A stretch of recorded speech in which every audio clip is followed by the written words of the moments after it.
On July 10th, 2025 at 5:30 p.m., the full moon in Capricorn reaches its peak at almost 19 degrees of Capricorn. A powerful moment of culmination tied to what began during the new moon in Capricorn on December 30th, 2024, which took place at 8 degrees of Capricorn. That new moon at the end of last year called us inward. It asked us to reevaluate how we define success, structure, and self respect. It invited us to shift away from external performance and into internal alignment. Many of us set intentions to simplify or to focus or to build from a place of emotional integrity instead of just duty. Now, this full moon casts a cold, clear light on what has grown and what may have grown heavy.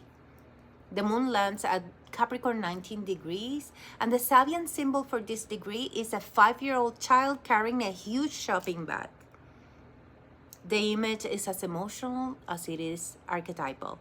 A child too small to carry such weight does so anyway. Not because they must, but because no one else is doing it. Psychologically, this full moon surfaces the part of us that grew up too soon, who learned to stay composed, helpful, productive, strong, at the cost of softness, slowness, vulnerability. It asks, what weight are you carrying that isn't yours anymore? You might feel tired under this moon, not just tired in your body, tired in your bones, tired in your soul. And yet you might also feel pride, that quiet dignity of having made it this far. This moon is not about collapse, it's about choice. The choice to put down something, to admit, I don't need to carry this forever. On a collective level, Capricorn rules systems, governments, hierarchies, work culture, and the emotional toll these take. This lunation may bring to focus to the invisible labor of those who hold too much for too many. Caregivers, service workers, emotional anchors, and women. It may spark uncomfortable truths about power, responsibility, and recognition. Not everyone has had the luxury of ease. Layered into this lunation are two powerful asteroids. One is Vesta, the guardian of sacred devotion, who illuminates where we've gone into spiritual overdrive, giving all of ourselves to duty, to family, to a cause, while forgetting to refill the flame within. And the second asteroid is Juno, the asteroid of relational contracts. It pressures us to reflect on the partnerships we keep. Are they balanced?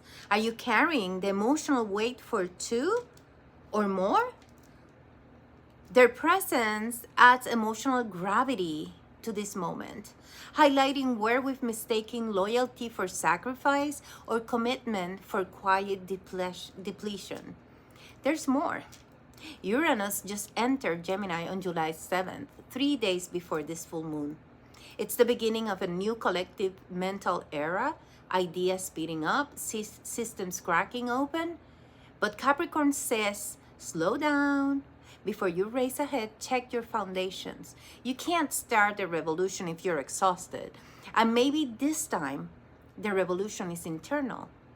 Giving yourself permission to rest, saying no, saying, I've done enough. You might find yourself making a gentle but radical decision to step away from a responsibility you never agreed to admit a goal no longer fits, or to honor the version of yourself who had to hold it all together and let her rest now. Because the child within the shopping bag isn't just a symbol. She's you. She's the version of you that still thinks she has to do everything, carry everything, be everything. And under this moon, she's allowed to exhale. So on the night of July 10th, ask yourself, what have I been holding since December? What weight did I inherit? And most of all, what do I choose to release so that I can meet the future with hands and heart open. Take care of yourselves. I love you all. Bye.